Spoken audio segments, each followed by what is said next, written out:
नमस्कार साथियों, मैं कमलेश जहांगीर आप सभी का आपके अपने YouTube चैनल इंटेलेक्चुअल में स्वागत करता हूं।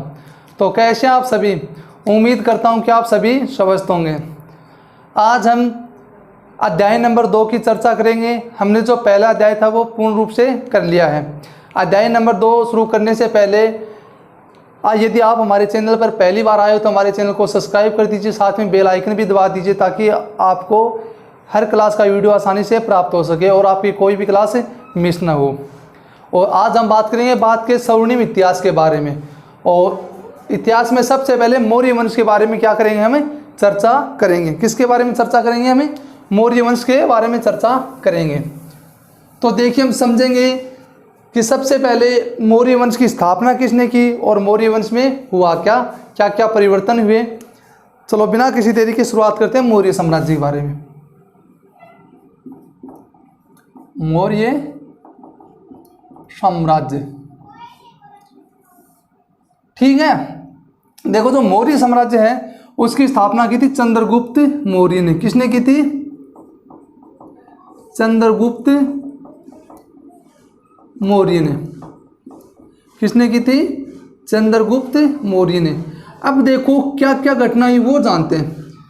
जो चंद्रगुप्त मौर्य था, इन्होंने सर्वप्रथम आक्रमण किया था नंदवंश पर। कहाँ पर किया था? नंदवंश का कोई शासक था। नंदवंश का शासक का क्या नाम था? गणानंद। गणानंद नंदवंश का शासक था। कौन? गणानंद। गणानंद तथा चंद्रगुप्त मौर्य के बीच क्या हुआ? युद्ध हुआ। युद्ध में कौन हार गया? गणानंद की क्या होगी? पराजय होगी। और गणानंद को हराकर पहली बार चंद्रगुप्त मौर्य ने किस साम्राज्य की स्थापना की? मौर्य साम्राज्य की स्थापना की। इसको हराकर किस साम्राज्य की स्थापना की? मौर्य साम्राज्य की क्या की? स्थापना की। स्थापना की।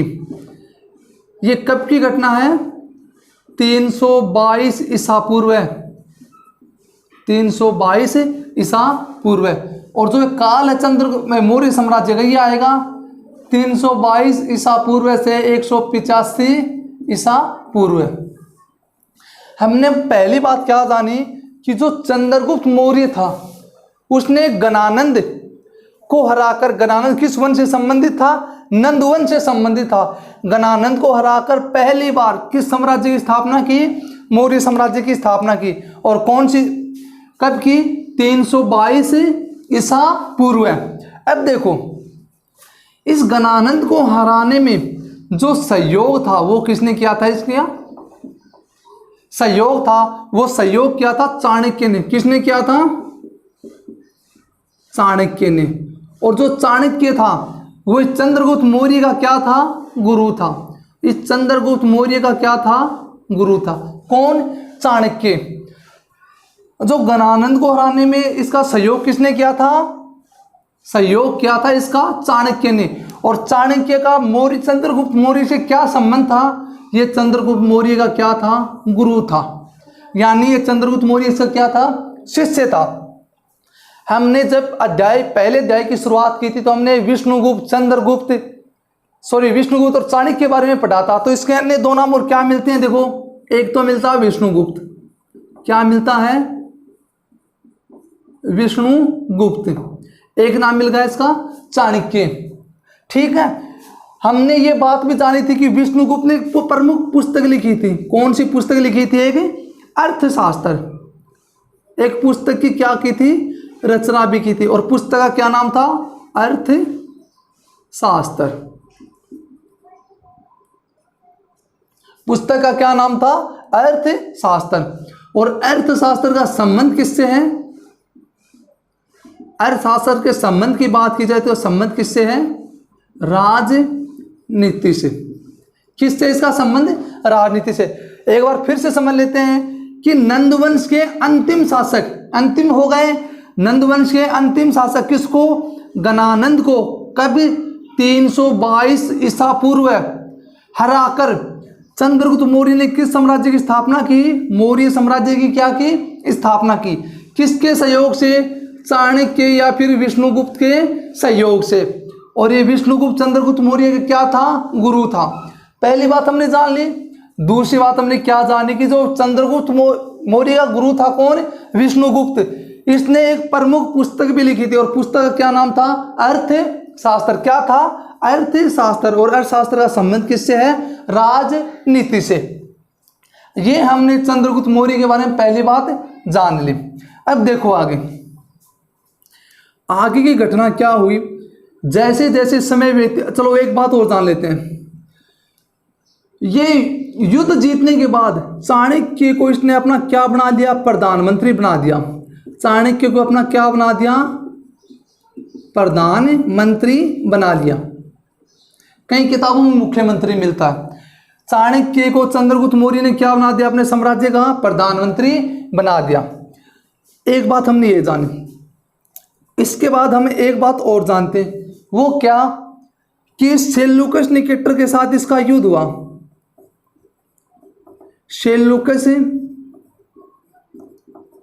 निकेटर के साथ क्या हुआ, चंद्रगुप्त मौर्य का क्या हुआ था, युद्ध हुआ था। किसका, चंद्रगुप्त मौर्य का क्या हुआ था, युद्ध हुआ था। सेल्यूकस निकेटर और चंद्रगुप्त मौर्य के बीच में क्या हुआ था, युद्ध हुआ था। युद्ध में वापस देखो सेल्यूकस निकेटर क्या हो गया, हार गया। और विजय कौन हुआ, चंद्रगुप्त मौर्य। विजय कौन हुआ, चंद्रगुप्त मौर्य। और जो सेल्यूकस निकेटर था ये यूनानी शासक था। क्या था, यूनानी शासक था। हम घटना नंबर 2 का जिक्र कर रहे हैं। पहली बात हमने जान ली कि साम्राज्य की स्थापना किस प्रकार हुई। फिर दूसरी बात हमने क्या जानी कि चंद्रगुप्त मौर्य और सेल्यूकस निकेटर के मध्य क्या हुआ, किसी स्थान पर युद्ध हुआ। और युद्ध में विजय कौन रहा, चंद्रगुप्त मौर्य, और हार कौन गया, सेल्यूकस निकेटर। अब देखो सीधी सी बात है, जो जीतेगा सिक्का उसका चलेगा, मतलब जिसकी लाठी उसकी भैंस। अरे सीधी सी बात है, जितन हालो आरण हालाने, कमजोर पक्ष रखो बन आपकी बात बनवावई को, और आरण हालो बन आपका राज्य बचाने खातर कोई ना कोई बात माननी भी पड़ेगी। तो देखो चंद्रगुप्त मौर्य है और सेल्यूकस निकेटर के मध्य दोनों के बीच क्या हुई, एक संधि हुई। दोनों के मध्य क्या हुई, एक संधि हुई। संधि क्यों हुई, संधि इसलिए हुई क्योंकि सेल्यूकस निकेटर हार गया था और उसने कहा चंद्रगुप्त मौर्य ने कि अगर तू अपना साम्राज्य वापस चाहता है या फिर अपनी जान बचाना चाहता है तो या तो यहां से भाग जा या फिर मेरे साथ क्या कर ले, संधि कर ले। मजबूरन इसको क्या करनी पड़ी, संधि करनी पड़ी। अब संधि में देखो पहली बात क्या हुई, सेल्यूकस निकेटर की एक पुत्री थी। क्या थी, एक पुत्री थी, हेलेना। क्या नाम है, हेलेना। और इसका विवाह किसके साथ कर दिया, हेलेना का क्या कर दिया, विवाह कर दिया। किसके साथ, चंद्रगुप्त मौर्य के साथ। किसके साथ, चंद्रगुप्त मौर्य के साथ हेलेना का क्या कर दिया, विवाह कर दिया। हेलेना का दूसरा नाम भी मिलता है, वो देखेंगे कौन सा है। हेलेना का दूसरा नाम है,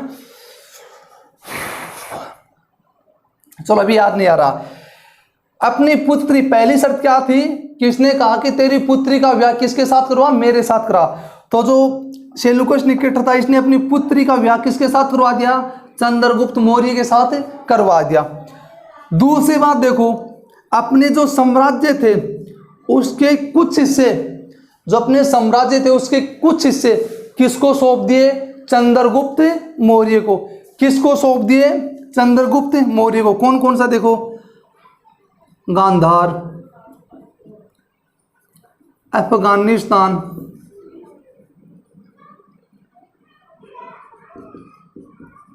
पूर्व पाकिस्तान, बलूचिस्तान आदि। और भी देख लो, 2-4 हैं, हेरात आदि। पहला काम क्या किया कि अपनी पुत्री का विवाह किसके साथ करवा दिया, चंद्रगुप्त मौर्य के साथ करवा दिया।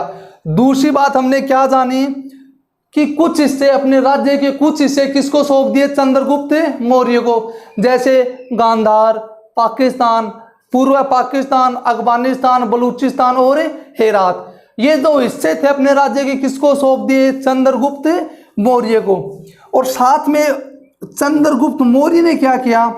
चंद्रगुप्त मौर्य ने सबके बदले में सेल्यूकस को केवल और केवल 500 हाथी दिए। सेल्यूकस को क्या दिए? 500 हाथी दे दिए। सेल्यूकस को क्या दिए? 500 हाथी दिए। सेल्यूकस को क्या दिए? 500 हाथी। और ये बात हमें कौन बताता है? एक लेखक है स्ट्रेबो। कौन बताता है? कि इतिहासकार है प्रसिद्ध स्ट्रेबो। स्ट्रेबो बताता है कि ये संधि हुई और संधि के बदले में जो पहले तो कुछ राज्य लिए और उसके बाद पुत्री का विवाह कराया, इन सब के बदले में जो चंद्रगुप्त मौर्य है, चंद्रगुप्त मौर्य ने सेल्यूकस निकेटर को क्या दिए?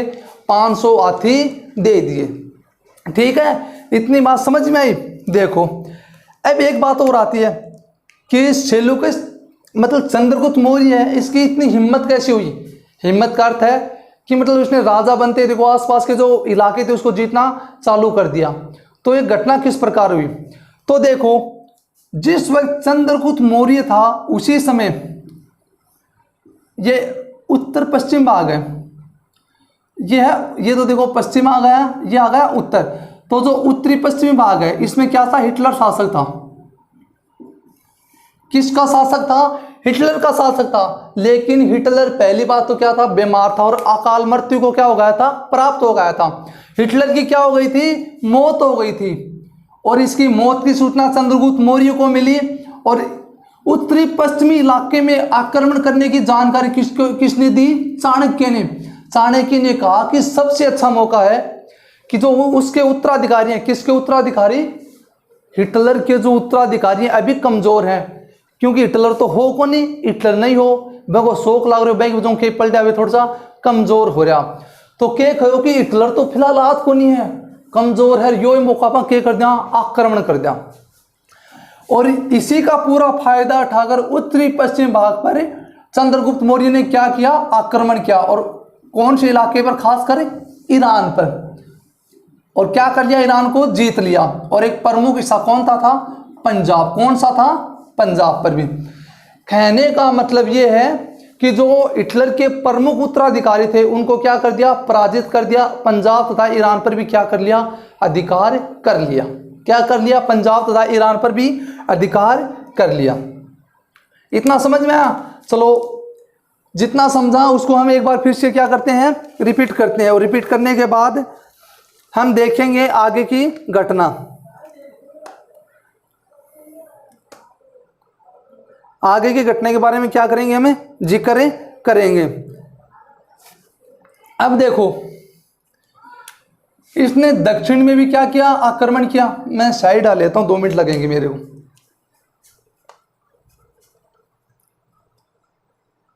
तब तक आप देखो कि सबसे पहले क्या किया?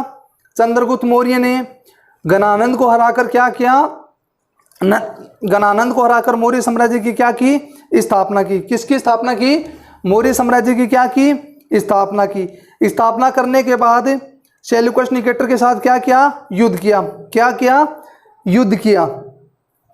और युद्ध करने के बाद उसने पश्चिमी भाग पर क्या किया? आक्रमण किया। वहां पर भी क्या किया? अधिकार कर लिया।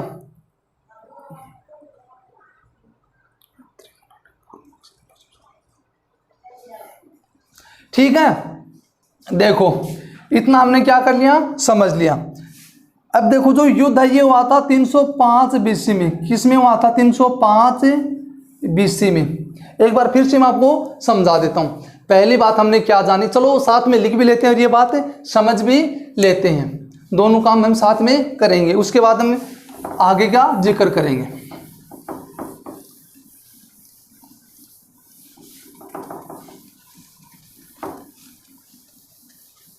उसके बाद हम क्या करेंगे? आगे का जिक्र वह करेंगे। तो हमारा क्या है वो? चंद्रगुप्त मौर्य सर्वप्रथम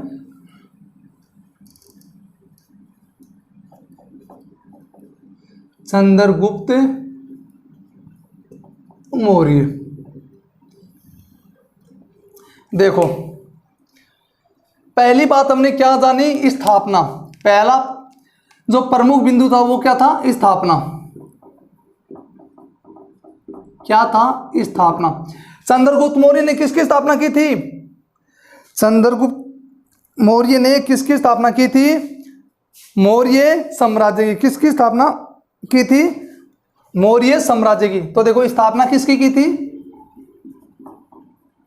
मौर्य साम्राज्य की। कब, तो ये की थी 322 ईसा पूर्व। कब की थी, 322 ईसा पूर्व। देखो किसके सहयोग से की थी, किसके सहयोग से की थी, चाणक्य या फिर विष्णुगुप्त के सहयोग से की थी। अच्छा, मौर्य साम्राज्य की स्थापना की थी वो किसको हराकर की थी, तो देखो नंद वंश के अंतिम शासक, नंद वंश के अंतिम शासक कौन था, घनानंद। समझ में आ गई पहली बात कि स्थापना मौर्य साम्राज्य की थी। कब, 322 ईस्वी पूर्व में। किसको हराकर, नंदवंश का अंतिम शासक कौन था, घनानंद को हराकर। किसके सहयोग से की थी, चाणक्य या फिर विष्णुगुप्त के सहयोग से। और इसका नाता क्या था, ये गुरु लगता था। क्या था, ये गुरु था। इसके बाद हमने क्या जानी कि चाणक्य और विष्णुगुप्त ने एक प्रमुख पुस्तक लिखी। तो इसने भी क्या लिखी है, पुस्तक। किसने लिखी थी, इसने। और पुस्तक का क्या नाम था, अर्थशास्त्र। पुस्तक का क्या नाम था, अर्थशास्त्र। और अर्थशास्त्र का संबंध किससे था, राजनीति से।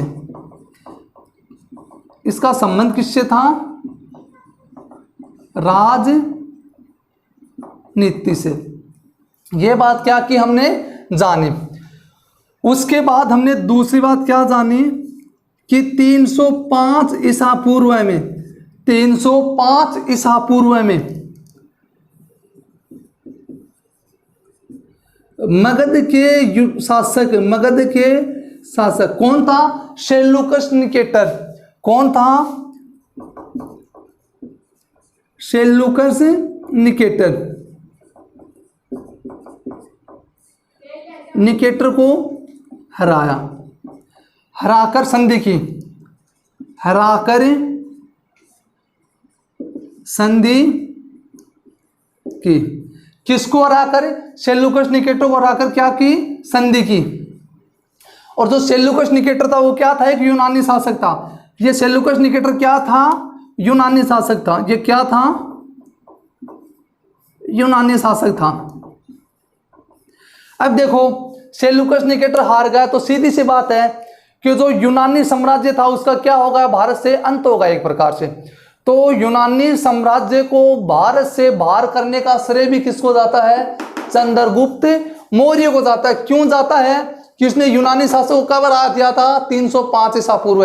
इसीलिए यूनानी शासक को या यूनानियों को भारत से बाहर करने का श्रेय किसको है, चंद्रगुप्त मौर्य को। लिख लो ये बात में, यूनानियों को भारत से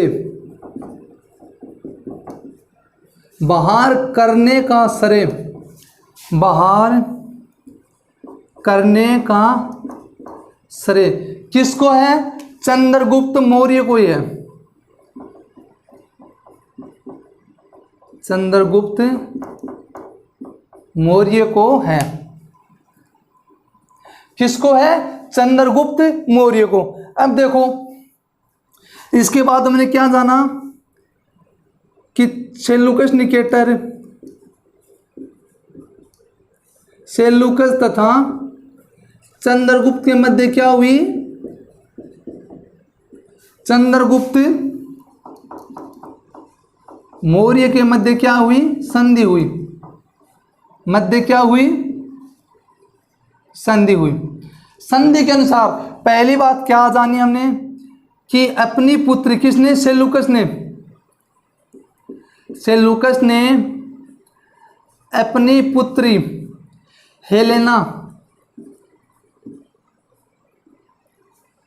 हेलेना का विवाह चंद्रगुप्त के साथ कर दिया। चंद्रगुप्त के साथ कर दिया। क्या कर दिया? चंद्रगुप्त मौर्य के साथ कर दिया। दूसरी बात हमने क्या जानी कि अपने साम्राज्य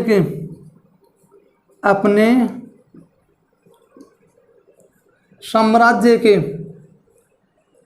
कुछ हिस्से किसको दे दिए? चंद्रगुप्त मौर्य को दे दिए।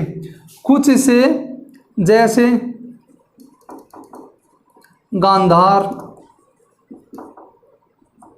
पूर्व पाकिस्तान, अफगानिस्तान,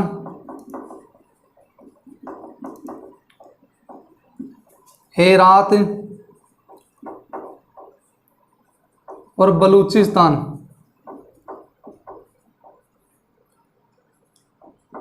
चंद्रगुप्त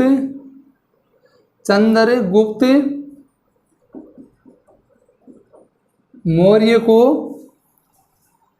दे दिए। चंद्रगुप्त मौर्य को क्या कर दिए? दे दिए। ठीक है। इसके बाद हमने एक बात और जानी, वो क्या थी कि चंद्रगुप्त मौर्य ने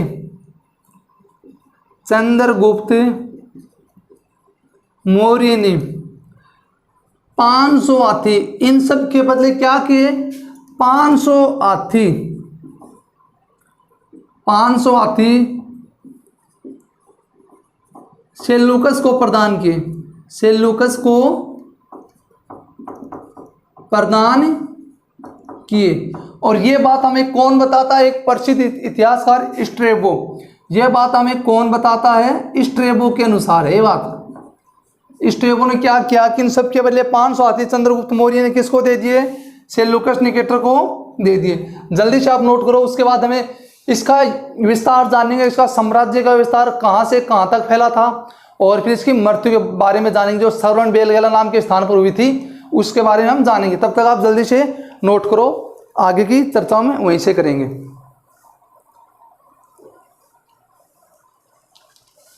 जल्दी नोट करो। चलो मिटा देता हूं, आपने नोट कर लिया होगा। स्क्रीनशॉट ले लो, नीचे का लिखो। तब तक मैं इसके साम्राज्य विस्तार है वो आपको समझा दूंगा, नोट करता हूं तब तक।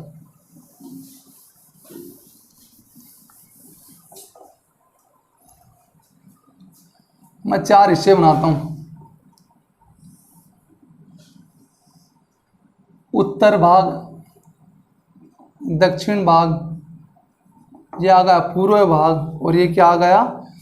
पश्चिमी भाग। उत्तर भाग, दक्षिण भाग, पूर्व भाग और पश्चिम भाग।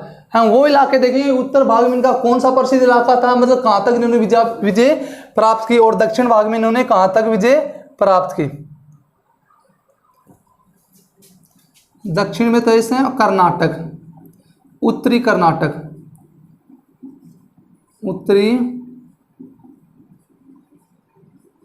दक्षिण में उत्तरी कर्नाटक, पश्चिमी सौराष्ट्र,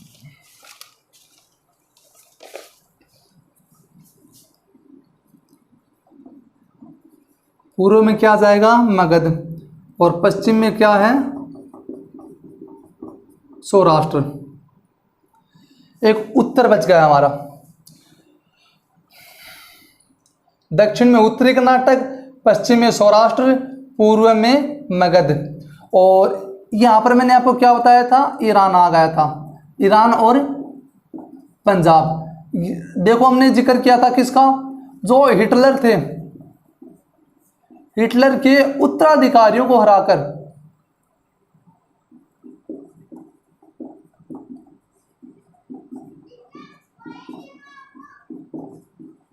पराजित करके इस इलाके पर क्या किया था? अधिकार किया था। इस इलाके पर क्या किया था? अधिकार किया था।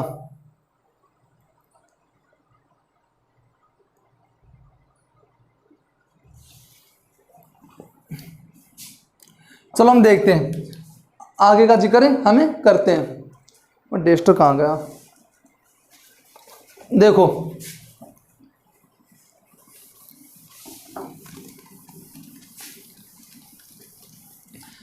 हमने आपको बताया था, मैंने आपको बताया था, क्या बताया था कि हिटलर थी, उसकी मृत्यु, अकाल मृत्यु हो गई थी। अकाल मृत्यु होने के बाद इसको चाणक्य ने क्या कहा कि ये सबसे अच्छा मौका है कि बढ़िया मौका और चाल के अपन क्या कर देना चाहिए, आक्रमण कर देना चाहिए। एक तो वे शोक में, दूसरी बात हिटलर को होप होता है कौन आक्रमण करे है, ऐसो सुत्या राम सखराटा बाड़ा यो गयो जाके चुप कैसे आपका क्या कर दियो, आक्रमण कर दियो, और आक्रमण के पंजाब पर राम पर क्या कर लियो, अधिकार कर लियो। अब एक चीज देखो टाबरो कि देखो वो जो साम्राज्य विस्तार है वो कड़े से हो, उत्तर पश्चिम के ईरान, पंजाब, पश्चिम के सौराष्ट्र तथा दक्षिण के उत्तरी कर्नाटक से लेकर पूर्व के मगध तक क्या था, इसका साम्राज्य फैला हुआ था। लिख लोगों ने इसको कैसे कि उत्तर पश्चिम में ईरान से लेकर, उत्तर पश्चिम में ईरान, पंजाब से लेकर पश्चिम के सौराष्ट्र तथा दक्षिण के उत्तरी कर्नाटक और पूर्व के मगध तक चंद्रगुप्त मौर्य का क्या था, साम्राज्य फैला हुआ था। चंद्रगुप्त मौर्य का क्या था, साम्राज्य फैला हुआ था। कोई दिक्कत? मेरे हिसाब से कोई दिक्कत नहीं होनी चाहिए, कोई दिक्कत नहीं है ना। चलो देखो वापस बता देता हूं मैं ये बात कि उत्तर पश्चिम में ईरान, पंजाब से लेकर पश्चिम के सौराष्ट्र तक, दक्षिण के उत्तरी कर्नाटक तथा पूर्व के मगध तक। देखो मगध में तो किसको हराया था, याद करो, सेल्यूकस को पराजित किया या नहीं किया? सेल्यूकस को कब? 305 ईसा पूर्व है, बीसी, ठीक है।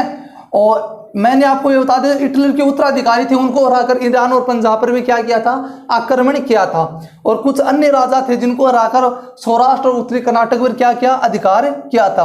अब एक बात और देखो, सेल्यूकस के साथ संधि हो गई, संधि में उसने कुछ शर्तें भी मान ली, लेकिन सेल्यूकस ने एक काम और भी किया। वो क्या है कि अपना एक राजदूत था, क्या था, एक राजदूत, और राजदूत का क्या नाम था, मेगस्थनीज।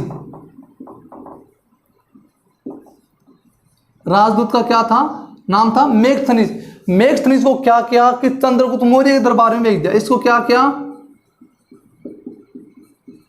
चंद्रगुप्त मौर्य के दरबार में भेज दिया। हमने पहला अध्याय शुरू किया था तो उस समय हमने जिक्र किया था मेगस्थनीज का, कि मेगस्थनीज ने एक प्रमुख पुस्तक लिखी थी, क्या थी, इंडिका। प्रमुख पुस्तक क्या थी, इंडिका। इसकी एक क्या थी, प्रमुख पुस्तक, और पुस्तक का क्या नाम था, इंडिका।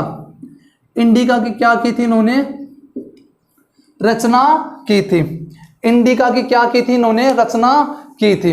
और देखो चंद्रगुप्त मौर्य के काल में ही पुष्यवृत्ति ने सुदर्शन झील का क्या किया था, निर्माण करवाया था। सुदर्शन झील का क्या करवाया था, निर्माण करवाया था। किसने करवाया था सुदर्शन झील का, पुष्यगुप्त वैश्य ने, पुष्यगुप्त वैश्य ने। तो ये भी देख लो कि चंद्रगुप्त मौर्य के काल में ही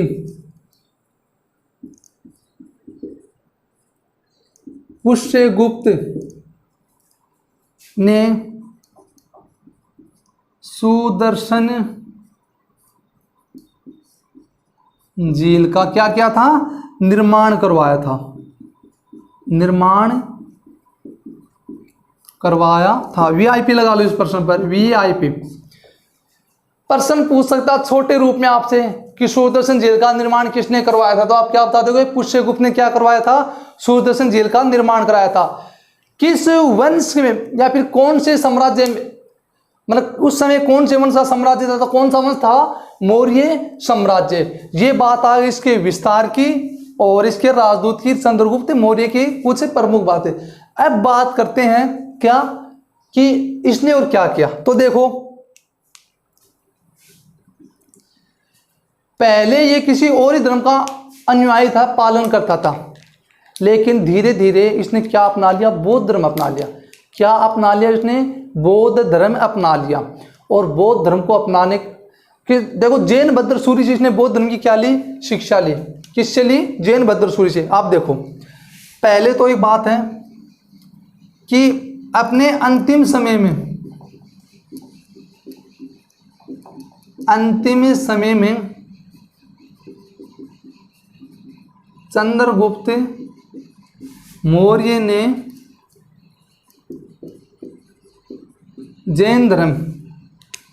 चंद्रगुप्त मौर्य ने जैन धर्म अपना लिया था। जैन धर्म अपना लिया था। और देखो तो जैन धर्म की शिक्षा और दीक्षा है वो जैन भद्र सूरी से ली थी। किससे ली थी, जैन भद्र सूरी से। तो इसका गुरु कौन हुआ, जैन धर्म के प्रति किससे ली थी,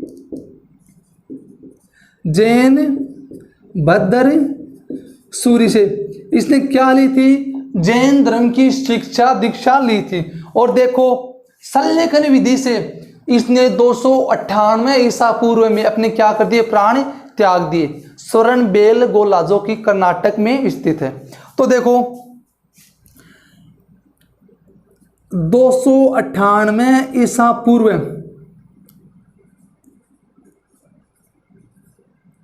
श्रवण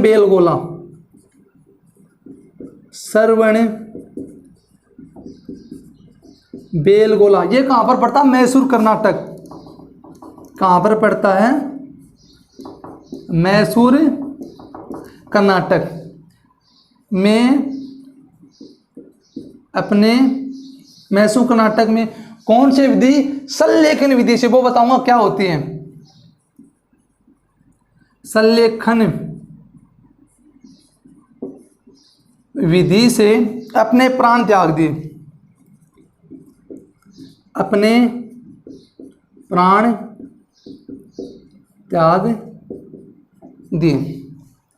देखो संलेखन विधि होती है कि जैन धर्म में यह मान्यता है कि अगर व्यक्ति को मोक्ष की प्राप्ति करनी है तो खाना पानी और दाना मतलब हर प्रकार की जो चीज़ है उसका क्या कर देते हैं, त्याग कर देते हैं। तो इसने भी क्या किया, अरे खाणु भी कौन खा, पानी भी कौन पियो। ये आदमी खाणु नहीं कर, पानी नहीं पिए तो तानवेरो भैया ही मरना तो हो ही बाद में, भले ही वो अंधविश्वास हो और भले ही मान्यता हो। देखो मैं कहीं धर्म के प्रति कोई सवाल पैदा कौन कर लूँ, या मान्यता कि अपने धर्म में भी आप कह रखा हूँ उपवास रखा, तो मैं धर्म की भी यह मान्यता है। तो संलेखन विधि को अर्थ यो है कि खाणो पानी एकदम में क्या कर दियो, बंद कर दियो। और बंद करता है लास्ट में क्या हो गयो, डिलीट हो गो, पूरी तरह क्या हो गो, फॉर्मेट हो गो। टिप लो दिखा टावरो जल्दी सा चीज ने, जल्दी कर लो ना, मुँह करो मिनकिया की माँ को सोते, जल्दी टिपो। तो एक बार हमने रिपीट कर लिया, आप के जानी पहली चीज कि चंद्रगुप्त मौर्य है वो जो साम्राज्य को विस्तार करेसा हो, उत्तर पश्चिम में ईरान और पंजाब से लेकर पश्चिम में सौराष्ट्र तथा दक्षिण में उत्तरी कर्नाटक और पूर्व में मगध तक के को राज्य फैल रहे हो।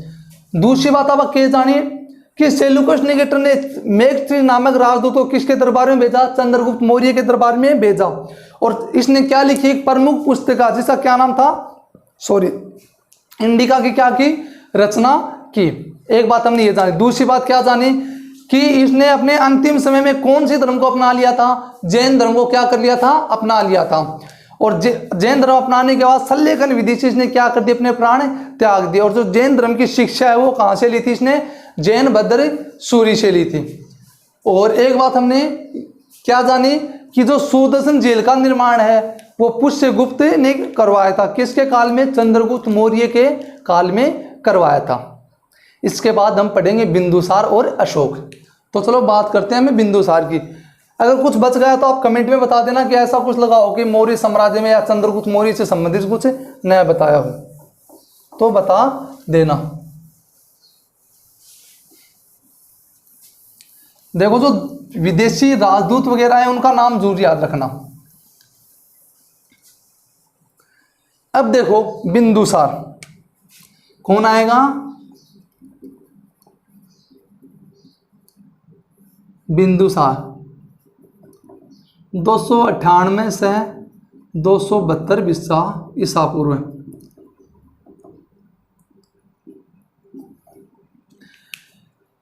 बिंदुसार क्या था, चंद्रगुप्त मौर्य का उत्तराधिकारी और पुत्र था। तो ये क्या था? पहली बात तो ये क्या था? चंद्रगुप्त मौर्य का उत्तराधिकारी था, पुत्र था, उत्तराधिकारी था।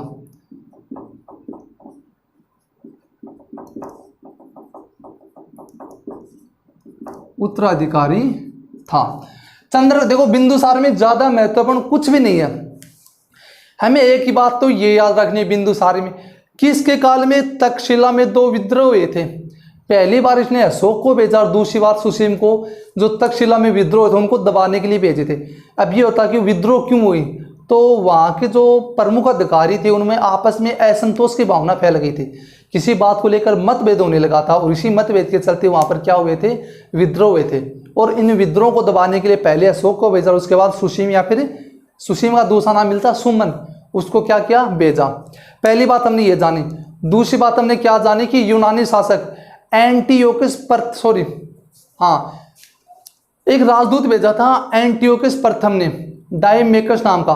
एंटियोकस प्रथम ने एक राजदूत भेजा था, उस राजदूत का क्या नाम था? डायमेकस प्रथम। और एक बात हमें ये याद रखनी कि मिस्र का राजा था टोलमी सेकंड। मिस्र का राजा कौन था? टोलमी सेकंड। और टोलमी सेकंड ने भी अपना एक राजदूत किसके काल में भेजा था? बिंदुसार के दरबार में भेजा था। किसके दरबार में भेजा था? बिंदुसार के दरबार में भेजा था। और दूसरी एक बात हमें यह याद रखनी है कि जो बिंदुसार ने ना सूखे अंगूर, मेवा आदि की क्या की थी? मांग की थी। किससे? एंटियोकस प्रथम से। लेकिन उन्हें क्या है, हमारे धर्म के विरुद्ध है, हमें किसी चीज का आयात नहीं करते, आयात और निर्यात कुछ भी नहीं करते, और देने से क्या कर दिया? मना कर दिया। बिंदुसार में इसके अलावा कुछ भी नहीं पढ़ना। एक बात और भूल गया बिंदुसार के बारे में, मैं ये पढ़ना कि बिंदुसार का नाम क्या मिलता है यूनानियों में? अमित्र घात। और अमित्र का घात होता है शत्रुओं का विनाश करने वाला। केवल हमें इतना ही पढ़ना है, इसके अलावा बिंदुसार में कुछ नहीं पढ़ेंगे। तो पहली बात हमने क्या जानी बिंदुसार के बारे में? देखो कि चंद्रगुप्त मौर्य का पुत्र था, क्या था? उत्तराधिकारी था। देखो इसके अलावा आगे इसके शासनकाल में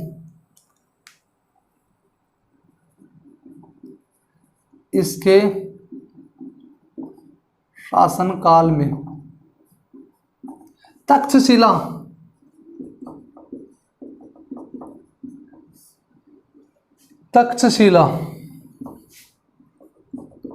2 विद्रोह हुए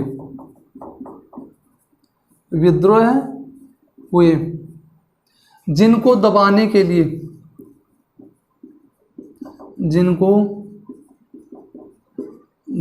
या शांत करने के लिए, आप ये लिख लो ना, जिनको शांत करने के लिए पहले अशोक तथा बाद में सुसीम को भेजा। अब आप सोचोगे अशोक और सुसीम कौन थे? देखो बिंदुसार के 3 पुत्र थे, उनकी ये बताते हैं कि एक की अकाल मृत्यु हो गई थी, 2 पुत्र बचे थे, एक का नाम था अशोक और दूसरा क्या नाम था? सुसीम था। और बिंदुसार के दरबार में एक विद्वान रहता था, उसी ने भविष्यवाणी की थी कि आगे चलकर जो आपके जो राजा बनेगा, आपका वंश उन्नति करेगा, आपके वंश का नाम रोशन करेगा, वो कौन होगा? अशोक होगा। ठीक है, तो ये 2 बेटे थे इसके, अशोक और सुसीम। इसी को उन्हें तक्षशिला का विद्रोह जो शांत करने के लिए क्या किया था? भेजा था। फिर हमने क्या जाना था कि बिंदुसार का नाम क्या मिलता है? अमित्रघात। तो लिखो, ये बात भी नोट करो, बिंदुसार का नाम क्या मिलता है? अमित्रघात। तो लिखो, एक बात साथ में ये भी कर लो कि देखो वायु पुराण में बिंदुसार को क्या कहा गया है? भद्रसार, ये नाम दिया गया है। और जैन ग्रंथों में लिख लो, या फिर जैन ग्रंथों में अमित्रघात क्या कहा गया है? अमित्रघात। और अमित्रघात का अर्थ होता है शत्रुओं का विनाश करने वाला।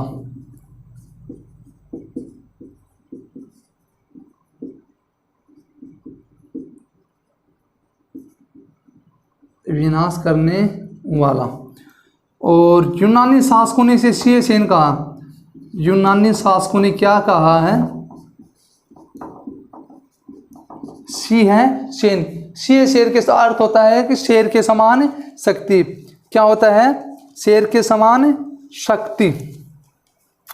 देखो उल्टा कर दिया शायद, यह आ जाएगा यूनानी और ये आ जाएगा जैन। ऐसा करो,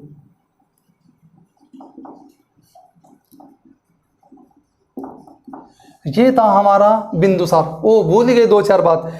एक बात क्या थी कि इसके काल में, किसके काल की बात करें? बिंदुसार की काल में एंटी यूनानी शासक लिखो। यूनानी शासक, यूनानी शासक कौन था?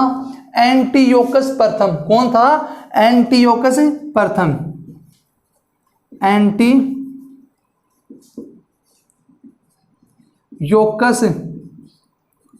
प्रथम ने क्या किया? एक राजदूत ने क्या किया? एक राजदूत, एंटियोकस प्रथम ने अपना एक राजदूत, अपना एक राजदूत किसके दरबार में भेजा? बिंदुसार के दरबार में भेजा। और उसका क्या नाम था? डायमेकस प्रथम। राजदूत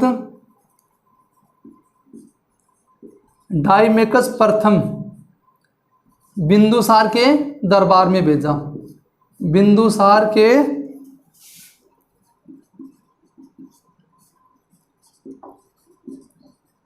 दरबार में क्या किया? भेजा। और एक मिस्र का राजा था टोलमी सेकंड। लिख लो, ये भी यहां लिख रहा हूं मैं, मिटा रहा हूं एक बार, साथ में ये भी लिख ही लेते हैं। कौन था? मिस्र का राजा।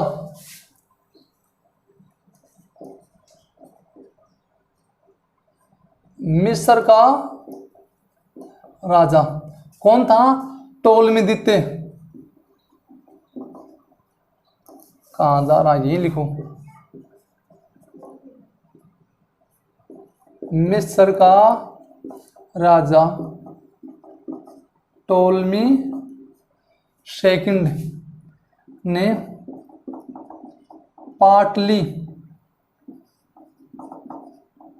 पाटलिपुत्र में डायनोमिस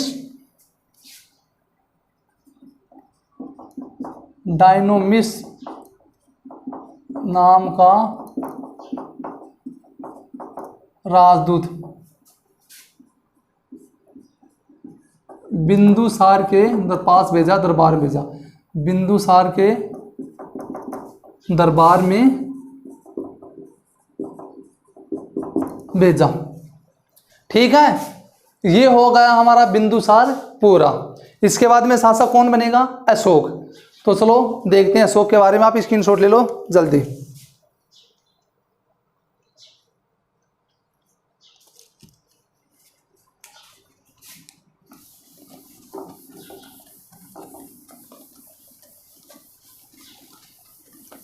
अशोक के बारे में क्यों समझेंगे आज, और अशोक का वर्णन हमें कल की क्लास में करेंगे, लेकिन थोड़ा बहुत अशोक के बारे में आज समझ लेते हैं, थोड़ा कर भी लेते हैं। अशोक,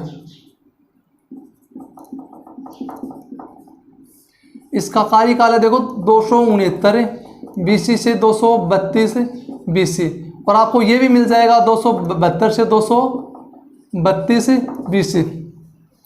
पहले बात तो यही प्रश्न उठता कि दो काल क्यों भाई? एक आदमी दो बार एक जहाँ कई किताब हम 269 दे रहा है और कई हम 273 दे रहा है, तो यह घटना कहीं देखो, ये तो कहीं भी देखो यह घटना यह है कि अशोक जिस टाइम में राजा बने तो वह टाइम में विद्रोह बहुत ज़्यादा है। तो यो शासन पर तो मतलब राजगद्दी पर तो कद बैठ गो 272-73 22 या ईसा पूर्व एक को राजगद्दी पर बैठ गो, लेकिन आधिकारिक तौर पर या फिर राज्याभिषेक, वास्तविक राज्याभिषेक कब हुए? 269 ईसा पूर्व में वास्तविक राज्याभिषेक कब हुआ?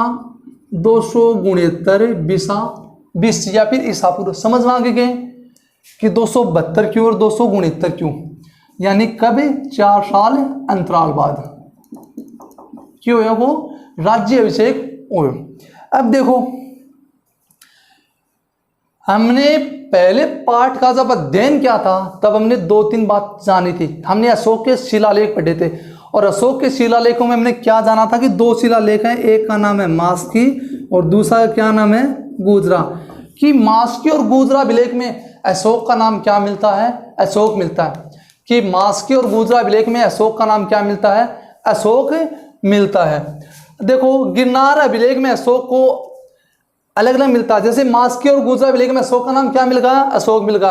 और गिरनार जो अभिलेख में उसमें अशोक को क्या कहा गया है, अशोक वर्धन कहा गया है। अशोक को क्या कहा गया है, अशोक वर्धन कहा गया है, सॉरी अशोक मौर्य कहा गया है। अशोक को क्या कहा गया है, अशोक मौर्य कहा गया है। और पुराणों में अशोक को क्या कहा गया है, अशोक वर्धन। लिखो तो देखो पुराणों में तो अशोक को क्या कहा गया है, अशोक वर्धन। क्या कहा गया है, अशोक वर्धन। और गिरनार एक अभिलेख है, गिरनार अभिलेख में इसे क्या कहा गया है, अशोक मौर्य, अशोक मौर्य। यानी कि अलग अलग जगह अशोक का नाम क्या मिलता है, अलग अलग मिलता है। और हमने ये भी जाना था, पहली बार हमने शुरुआत की थी पाठ की तो हमने एक पुस्तक की रचना की थी, कल्हण द्वारा रचित राज तिरंगिनी। उसमें किसका इतिहास था, कश्मीर का इतिहास था। और कश्मीर को किसने बसाया था, अशोक ने। कश्मीर को बसाने का काम किसने किया था, अशोक ने। किसने किया था कश्मीर को बसाने का काम, अशोक में। और इस कश्मीर से संबंधित जानकारी किस पुस्तक में मिलती है, राज तरंगिनी, राज तरंगिनी। और राज तरंगिनी पुस्तक लिखी किसने थी, कल्हण ने। लिखी किसने थी, कल्हण ने। कश्मीर के अलावा देखो नेपाल में भी एक नगर की क्या की थी, नेपाल, हाँ नेपाली है, नेपाल में भी एक नगर की क्या की थी, स्थापना की थी। इसके बाद हम जानेंगे कि शासक बनने के 7वें वर्ष बाद इन्होंने क्या किया, एक आक्रमण किया था, कश्मीर और खोतान पर आक्रमण किया। और उसी टाइम में कश्मीर की स्थापना की थी, खोतान पर क्या कर लिया था, अधिकार कर लिया था। तथा अपने शासक के 8वें वर्ष में, मतलब राजा बनने के 8वें वर्ष के बाद में 261 ईसा पूर्व इनका प्रसिद्ध आक्रमण कौन सा हुआ था, कलिंग का आक्रमण हुआ था। और कलिंग के आक्रमण, कौन सा आक्रमण, कलिंग का आक्रमण हुआ था। और कलिंग के आक्रमण के बाद ही अशोक ने क्या अपनाया था, धम्म का सिद्धांत अपनाया था। चलो 2-4 बातें लिख लेते हैं, बाकी का कल की क्लास में करेंगे। अशोक के बारे में आज 2-4 बातें लिख लेते हैं। देखो तो एडिंग या फिर आप जो प्रमुख बिंदु वो देखो, अशोक क्या है, अशोक। कब करोगे, 272 से कर लो, 272 BC से 232 BC लिखो। पहली बात हमने क्या जानी कि अशोक राजगद्दी पर कब बैठ गया था, 272-73 में। अशोक राजगद्दी पर या मौर्य साम्राज्य पर, मौर्य साम्राज्य का शासन, साम्राज्य का शासन 272 बीसा पूर्व में संभाला। वास्तविक राज्याभिषेक कब हुआ था, वास्तविक राज्याभिषेक या राज्याभिषेक कब हुआ था, 269 ईसा पूर्व। ठीक है। अब देखो हमने क्या जाना कि गिरनार जो अभिलेख है, गिरनार अभिलेख में अशोक का नाम क्या मिलता है, अशोक मौर्य। अशोक का नाम क्या मिलता है, अशोक मौर्य। जबकि पुराणों में अशोक का नाम क्या मिलता है, अशोक वर्धन। अशोक का नाम क्या मिलता है, अशोक वर्धन। और मास्की या कई जगह बोलते हैं इसको मस्की, मास्की या फिर गुजरा अभिलेख में अशोक का नाम क्या मिलता है हमें? अशोक मिलता है। मास्की और गुजरा अभिलेख में अशोक का नाम क्या मिलता है हमें? अशोक मिलता है। ये बातें हमने जान ली। इसके बाद हमने क्या जाना? हमने जाना कि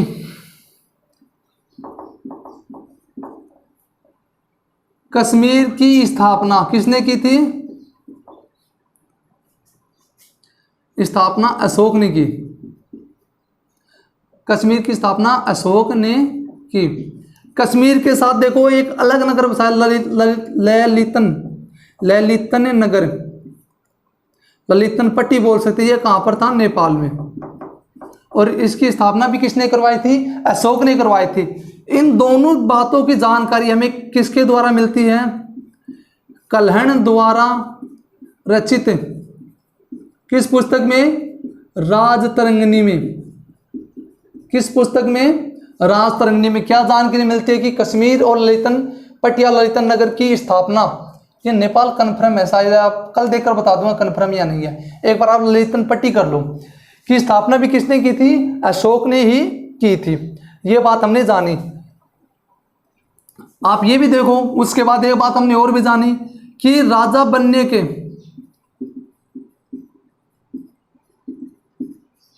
7वें वर्ष में, राजा बनने के 7वें वर्ष में अशोक ने खोतान पर क्या कर लिया? अधिकार कर लिया। अशोक ने खोतान पर क्या कर लिया? अधिकार कर लिया। अधिकार कर लिया। और 8वें वर्ष में, 8वें वर्ष में 261 ईसा पूर्व कलिंग पर आक्रमण किया। कलिंग पर आक्रमण किया। देखो उसमें कलिंग की राजधानी क्या थी? तोसली। कलिंग की राजधानी क्या थी?